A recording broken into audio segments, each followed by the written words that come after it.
hoş geldiniz. Bu girişi yapmayı bekliyordum. Hoş geldiniz bakalım. Evet, nihayet ev turunu çekebileceğim arkadaşlar. Bugün Rıza evdeyken beraber çekelim dedik, izinliydi. Kendim de çekebilirdim de şöyle şu kapıdan girişi falan gözümde canlandırmıştım. Sesimin kusuruna bakmayın tekrardan. İnşallah iyisinizdir bu arada. Hepiniz tekrardan evime hoş geldiniz. Elif'in 2+1 taş duvar manzaralı evine hoş geldiniz. Bu espriyi anlayanlar anladı. Neyse arkadaşlar, burası kayınvalidemlerin dairesiydi. İzlemeyenler için, yeni gelenler için söyleyeyim. 35-38 senelik diyeyim. O aralıkta bir daire burası. Biz tadilat yaptırdık. Sadece camları ellemedik. Onun dışında evde kırılıp dökülmeyen, tamir olmayan hiçbir yer kalmadı. Kayınvalidemlerle birlikte oturuyorduk biz burada. 11 sene birlikte oturduk. İlk gelin geldiğim ev burası. Eski izleyenler bilirler. Daha sonra ben kendi evimizi açtık biz eşimle birlikte. 4 sene farklı evlerde, kiralarda oturduk. Ev sahipleri sağ olsun. En sonunda yine buraya döndük. Büyüklerimiz sağ olsun bu evi bize verdiler. Zamandan beri zaten öyle konuşuluyordu. Biz de tadilat yaptırdık. Onları güzel bir daireye yerleştirdik. Hemen aynı mahalledeyiz. 1+1 bir ev tuttuk onlara, 0 daire. Çok da güzel alıştılar, sevdiler orayı, mutlular yani. Herkes mutlu, huzurlu. Biz de evimize döndük. 4 sene aradan sonra yine çıktığımız yere geri döndük. Şimdi size evi gezdireceğim. Şöyle bir kısa konuşma yaptım. İlla ki yeni gelenler oluyor videoya. Ev turuna da böyle mutlaka gelenler olacaktır. Şimdi buradan girdiğimizde hemen burada bizim bir ayakkabılığımız vardı. Kayınvalidemle birlikte kullandığımız. Geniş açı alabilirsin Rıza'cığım. Normalde siyah beyaz eski bir ayakkabılık vardı. Senelerce kullandık. Daha sonra ben bunu özel çizim böyle membran kapaktan yaptırdım. Böyle siyah tercih ettik. Normalde şu tarafa da döndürebilirdim dolapları ama ben çok da istemedim çünkü içi fazlasıyla yeterli. İşimizi görüyor yani. Hatta birçok rafında şu anda boş. Hemen karşısında burada alaturka bir tuvalet vardı. Öncesinde normalde banyo tuvalet bir de alaturka tuvalet olmak üzere 2 tane vardı.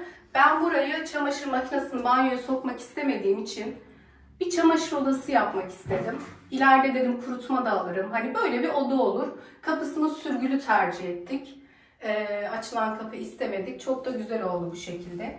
Hemen şöyle buranın kapısını açtığımızda ışığı böyle sensörlü yaptık buranın. Şöyle bir çamaşır odası yaptık arkadaşlar. Eksikleri olabilir. Şimdilik böyle bir çamaşır sepeti koydum. İşte malzemelerim üstünde 1-2 tane daha vardı. Onları kaldırdım şimdilik.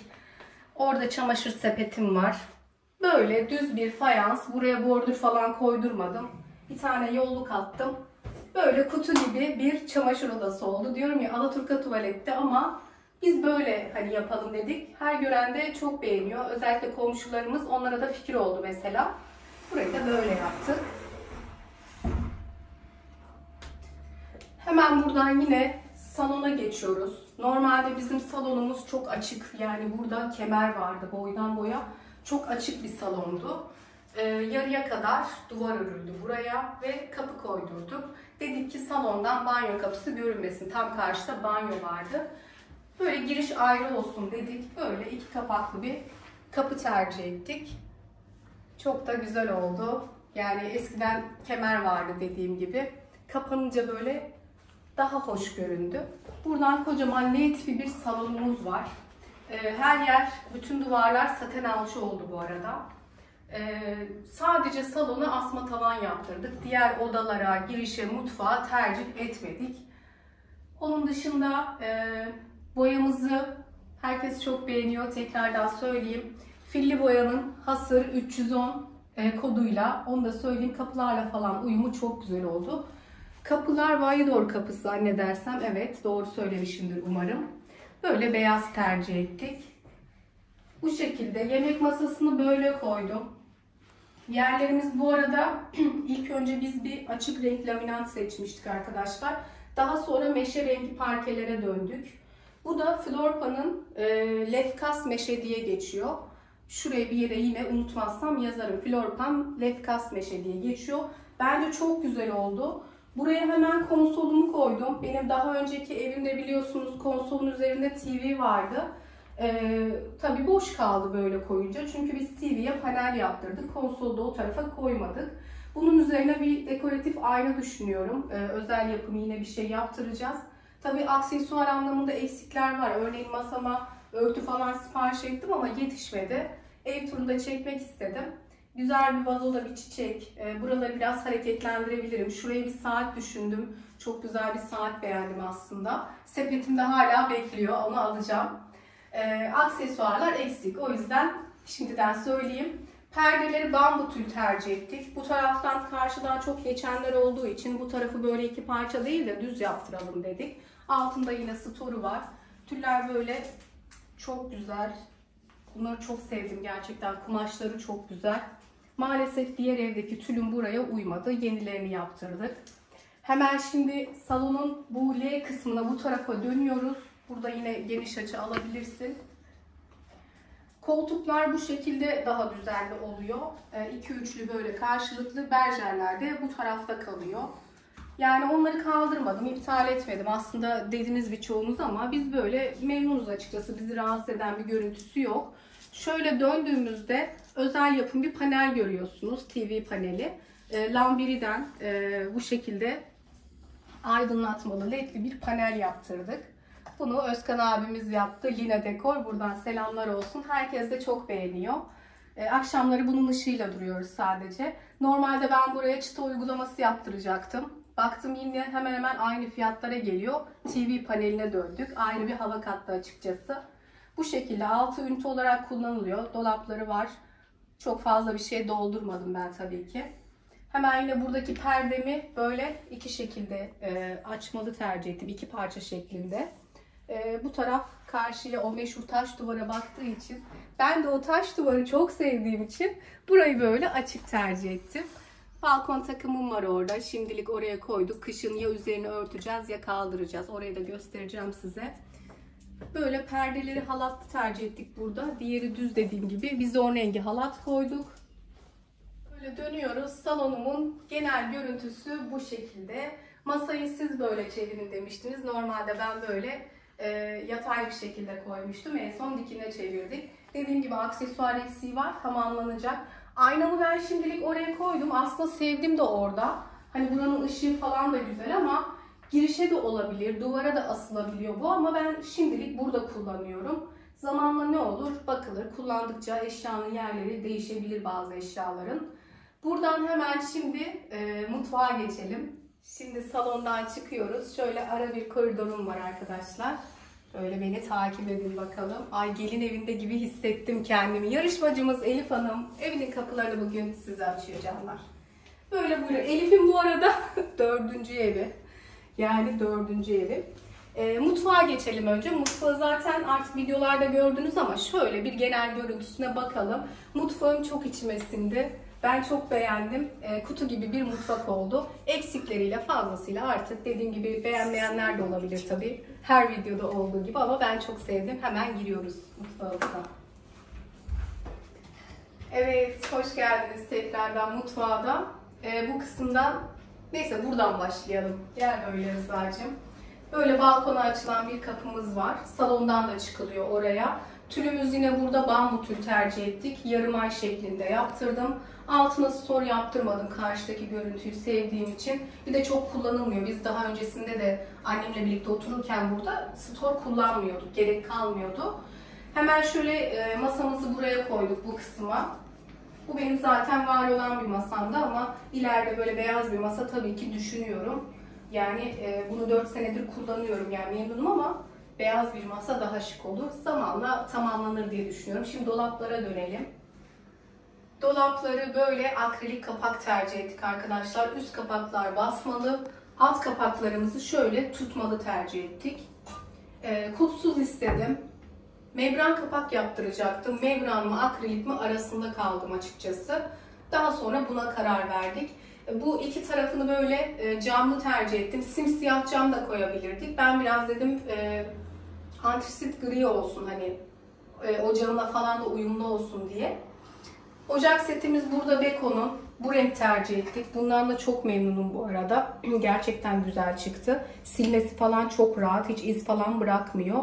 Tezgahımla da uyumlu oldu. Tezgahımız Chimstone diye geçiyor arkadaşlar. Montana. Adı da Montana, eğer denk gelirseniz. Tezgah rengimi herkes çok beğeniyor. Bu şekilde şöyle bir köşem var. Burası da tabii değişebilir hani zamanla. Şöyle şurayı da yakacak olursak mutfağımın ışığı da gayet yeterli. Karşı tezgahımda böyle 60'a 120 fayans tercih ettik. Geniş bir fayans. Bu şekilde kare bir lavabo tercih ettik.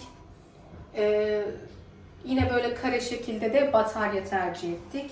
Bu köşemizde de zaten görüyorsunuz kettle'ım, kahve makinem. Böyle arkadaşlarım. Şimdi hemen mutfağın diğer tarafına döneceğiz.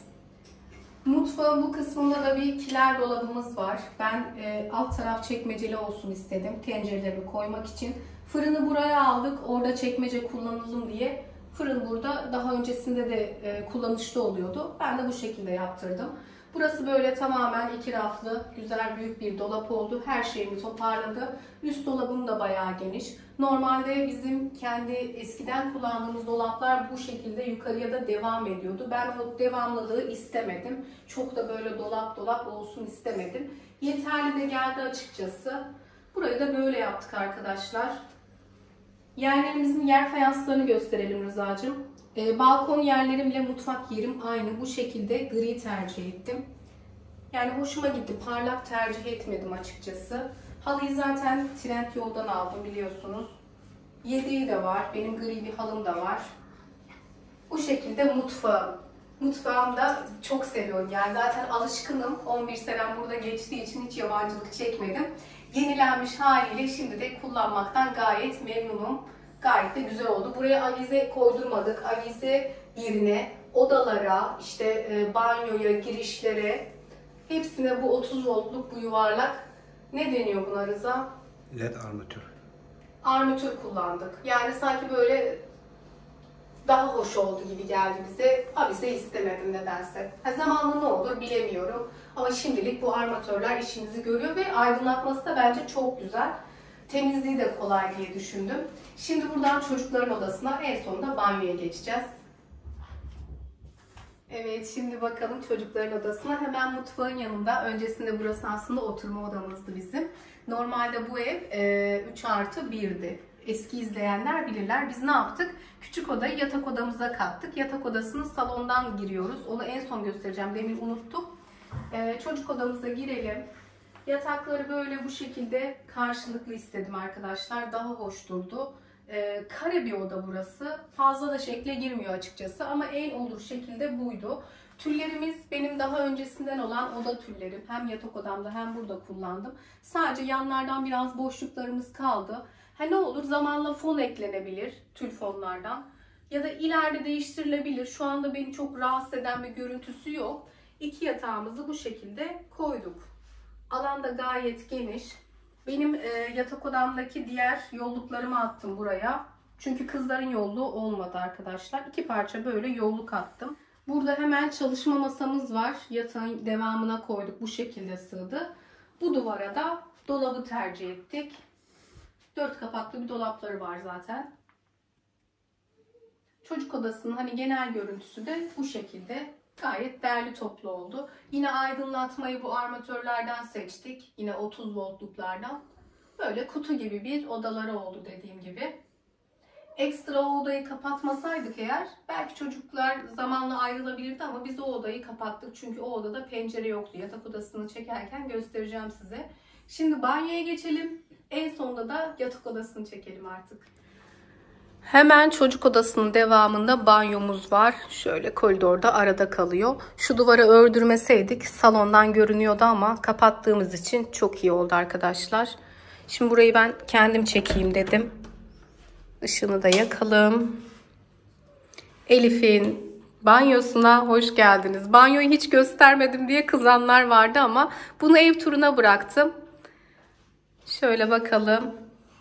Fayans renklerimizi görüyorsunuz. Yapılırken de zaten birçok kez denk geldiniz. Şöyle bir dolap tercih ettik. Çok da büyük bir dolap olmuyordu. Özel yapım da istemedik. Bunu böyle hazır dolaplardan. Yani benim çoğu şeyimi de aldı açıkçası, çekmeceler falan. Karşıya aldık böyle dolabı. Şurada bir havluluğumuz var. Hemen bu kısımda duşakabin var arkadaşlar. Orası dar bir alanda. Biz böyle uzunlamasına yaptık. Kare bir duşakabin tercih etmedik. Bu şekilde daha derli toplu oldu. Siyah tamperli kapak mı deniliyordu? Yanlış söylüyorsam kusura bakmayın. Böyle. Hemen şu kısma dönelim. Bu kısımda da zaten kapı arkasında kalıyor. Klozetimiz var. Fazla da bir şey koymadım buraya. Şöyle kare bir klozet tercih ettik. Buraya peçetelik yaptırmadım. Ayaklı böyle bir organizer var. Banyomda genel görüntüsü bu şekilde arkadaşlar. Aynasında şöyle akşamları kullanmak için küçük bir ledi var. Bayağı da aydınlatıyor aslında. Lavabomuz böyle. Buraya şimdilik şunları koydum. Hemen şunu kapatalım. Böyle kutu gibi bir banyo. Çamaşır makinesi olsaydı mecbur ya şuraya gelecekti ya bu tarafa gelecekti. Biz ne yaptık? Çamaşır odası yaptık. Daha ferah oldu. Daha rahat kullanım alanı açtık buraya. Hemen şöyle çıkalım. Halı da bu jüt halılardan almıştım biliyorsunuz. Tabii günlük kullanımda biraz sıkıntı olabiliyor ama kaldırıyorum sık sık. Böyle bir banyo. Banyomu da çok sevdim. Kutu gibi oldu. Eskiden burası böyle lila renklerde bir banyoydu. Duşakabin kapının arkasında kalıyordu. Bu tarafta da çamaşır makinesi ve dolap vardı. Karşıda da şu köşede de klozet ve banyo dolabı vardı. Tamamen değişti. Böyle. Umarım hoşunuza gitmiştir. Valla ben dediğim gibi mutfağımda, banyomda yani evin her yeri daha doğrusu çok içime sindi. Bataryayı da bu şekilde tercih ettik. Böyle. Salon kapısının hemen yanından benim odaya giriyoruz. Ben ilk gelin geldiğimde de hep bu odayı kullandım arkadaşlar. Yanında çünkü bir küçük oda daha vardı. O odayı buraya kattık şimdi. Çocuklara yapmak istemedim. Beni de salonda olması rahatsız etmiyor. Ara ara bununla ilgili geliyor ama kapısı oradaki odanın kapısı çok küçüktü. Normal bir kapı olmaz dediler. Şöyle göstereyim. Burada küçük ebatlarda bir kapı vardı ve kirişe denk geliyordu. Evet buradan verebilirdik ama eşya sığmazdı bu sefer de. Yoksa o duvarı kapatabilirdik. Ben de dedim ki hatta daha doğrusu ustamız Yusuf abi dedi ki kapıyı biraz daha salon kapısına yaklaştırırız. Normalde şuradaydı. Buradan giriliyordu yatak odasına. Kapıyı ne yaptık? Biz biraz daha köşeye aldık. Zaten salonun L kısmını bu tarafa denk geldiği için L kısım görünmüyor da. Diyorum ya beni de rahatsız etmiyor bu durum. Buradan hemen yatak odamıza girelim. Kocaman bir oda oldu. Tabi burası için planlarım var ama neyse gelin bakalım. Evet, burası küçük odaydı arkadaşlar. Burayı ne yaptık biz? Yatak odasına kattık. Penceresiz bir odaydı, karanlıktı. Arada bir pencere vardı ama tabii ki bir oda görüntüsü kadar aydınlık olmuyordu. En sonunda açma kararı aldık. Buraya ben gömme dolap yaptıracağım. Burası için güzel planlarım var yani. Şöyle L bir dolap dönecek inşallah Allah nasip ederse. Şöyle bir sene sonra falan diyelim. Hemen bu kısımda şuradan itibarendi burası bakın. Şu kirişten itibaren bir odaydı. Yan yana iki odaydı yani öyle söyleyeyim. Açtık böyle kocaman bir oda oldu. Hemen böyle yatağımızı bu şekilde koyduk. TV'yi karşıya koyduk. Bu tülüm yine daha önceki tülüm buraya boydan kısa geldi sadece. Bu değişecek ama acele etmiyorum açıkçası. Şu an hani bir yer görünmüyor ama güzel bir tül zamanla yaptırılabilir. Rıza diğer televizyonumuzu buraya koydurdu. Ben de ne yaptım? Makyaj aynasını taktırmadım. Zaten onun aynası biraz sıkıntılıydı. Duvarı da deldirmek istemedim her yeri. Televizyonu böyle koyduk. O burada işte maç falan izlemek için buraya ayrı bir yayın açtırdı öyle söyleyeyim. Tekrardan böyle döşeme altından diyeyim size. Şapın altından kablo bağlantılarını falan geçirdi. Buraya bir TV yayını verdi. Bu benim diğer televizyonumdu. Yeni alınca buraya geldi. Kocaman bir oda dediğim gibi. İlk gelin geldiğim oda. Yine aynı odadayım. Bu odayı da seviyorum açıkçası. Böyle. Tüllerim çok güzel ama dediğim gibi boydan sadece kısa geldi. Ama olsun. Hani şöyle yine enden değil ama boydan sıkıntı var. Aslında eni tam. Demek ki bu duvar daha uzunmuş benim diğer duvarlarımdan. Birazcık kısa kaldı. Genel görüntü bu şekilde. Dediğim gibi oraya beyaz bir dolap düşünün. Hatta ayakkabılığımın aynı kapaklardan, membran kapaktan onun böyle ya krem rengini ya ekru rengini böyle şey yapacağım. Gömme dolap. Evet, burada ne var? Balkon takımımın sığmayan üçlüsünü şimdilik böyle koydum. Yani hepsi bir arada takım olarak balkona sığmadı söylemiştim ama burada dursun. Ve o meşhur kazulet, yeni salona koyma dediniz. Meşhur kazuletimi yine atmaya vermeye kıyamadım. O burada duruyor. Ne bileyim seviyorduk biz onun aydınlatmasını falan ama artık o salona koymadım yani. Elif'in yatak odası da böyle. Gerçekten bayağı bir yakından da kocaman. Ama dolap olursa ve güzel bir makyaj masası yaptırırsam çok güzel olacak. Hani ölçülü yapılacak zaten. O zaman şuraya şey de gelebilir. Böyle yine lambirilerden böyle set yapıyorlar. Şuraya kadar ayrı bir bölüm oluyor. Giyinme tarafı ayrı oluyor falan. Burayı bir sette düşünebiliriz. Her şey olabilir yani dekorasyon adına. Şimdilik olanlarla böyle bir oda yaptık. Böyle arkadaşlar, şimdi salona gidelim. Vedamızı yapalım. Ev turu bitti. Benim de nefesim bitti. Bir de hastayım ya. Ama umarım hoşunuza gitmiştir. Eksikleriyle, işte artılarıyla, eksileriyle hoşunuza gitmiştir diye düşünüyorum. Evet, yeni evimizin artık bundan sonra kira derdi olmadan rahatça yaşayacağımız ev turunu tamamladım arkadaşlar. 2+1, 125 metrekare. Anadan babadan miras diyelim. Allah razı olsun. Buradan da tekrardan teşekkür etmek istiyorum. Bundan sonraki evimiz bu. 4 senelik bir kiracılık macerasından sonra Rabbim herkese kendi evinde oturmayı, bir göz oda olsun, kendin olsun derler ya, aynen o şekilde nasip etsin. Kirada olan bütün arkadaşlarıma da aynı dualarda bulunuyorum. En kısa zamanda gönlünüze göre olsun her şey. Artık sıfırdan ev sahibi olmak zor. Biz ne yaptık? Var olanı tadilat yaptırdık. Büyükler de dediler siz oturun, siz yaptırın. Biz zaten büyük ev, artık işimizi gücümüzü tam yapamıyoruz deyince böyle bir karar verdik. Bunu da tekrar söyleyeyim. Bir sürü mesele oldu, konuşmalar oldu ama şu anda herkes hayatından, halinden gayet memnun. Rabbim hepimize, büyüklerimize de sağlık versin. Onlar bizi, biz onları memnun etmeye çalışıyoruz.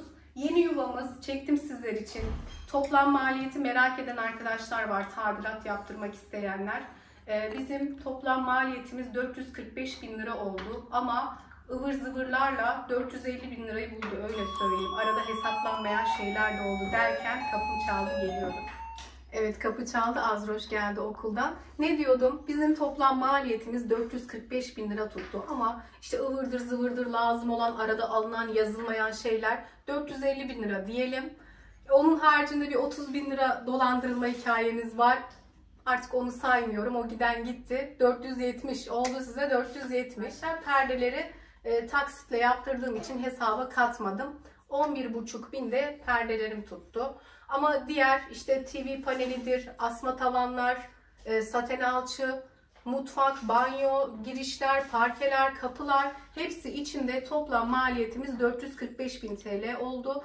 Normalde biz bu işe 250.000 falan diye girdik ama onu da yaptıralım, bunu da ekletelim, şu da olsun, bu da olsun diye çıtayı 445'e kadar çıkardık. Amma nakit, amma taksit, amma kredi kartı. Böyle derken Rabbim ödeme kolaylığı versin. Sadece bir sene bir sıkıntımız olacak. Onu da dediğim gibi öderiz evelallah eşimle birlikte. Yani toplam maliyet bu. Tercihlerinize göre de değişir tabii. Evin metrekaresine, yaptırmak istediğiniz malzemelere, yani her şeye göre de değişebilir. Ama bizim evimiz bu fiyata mal oldu. 67 dekorla çalıştık Yusuf abiyle. Buradan teşekkür ediyorum. Bizi hiçbir konuda üzmedi. Kendisi böyle belli başlı iş yaptırdığı ustalar var. Banyo olsun, kalabodur, parkedir, işte kapıdır. O şekilde hep çalıştı ve dediği günde saatte de ustaları getirdi yani. Çalıştığı ustaları getirdi. Biz onunla çalıştık. Fayanstır, dolap, banyo dolabı falan onlar Ece Yapı'dan alındı. Bataryalar falan. Onun dışında mutfak dolaplarını burada Çaydamar'da Bayer Mobilya'ya yaptırdı Yusuf abi. Çok da güzel çalıştılar. Mutfak dolaplarımı da sevdim. Alçı ustamız Barış Usta, buradan çok teşekkür ediyorum. Hiçbir konuda üzmedi. Alçı ustamızdan da memnun kaldık. Onun dışında TV panel için Lina Dekor Özkan abi, ona da teşekkür ediyorum. Ondan da çok memnun kaldık derken tadilatımızı tamamladık. Burada artık veda edeyim. Rabbim ağız tadıyla sağlıkla oturmayı bizlere nasip etsin inşallah. Önemli olan da o zaten. Bir tek balkonları göstermedim. Sular olmadığı için yıkayamadım. Artık balkonları zaten biliyorsunuz. Bir bu salonda küçük balkonum var. Yazın kapattırmayı düşünüyorum. Bir de bu büyük balkonum var. Bunu da en son yine Rıza'cığım ekler buraya. Balkon takımım 2 tanesi sığdı, böyle söylemiştim. Şimdilik koyduk. Kışın kaldırılabilir. Kocaman bir balkonum var. Mutluyuz, huzurluyuz. Kendi evimizdeyiz. Allah herkese nasip etsin. Öpüyorum hepinizi. Görüşmek üzere.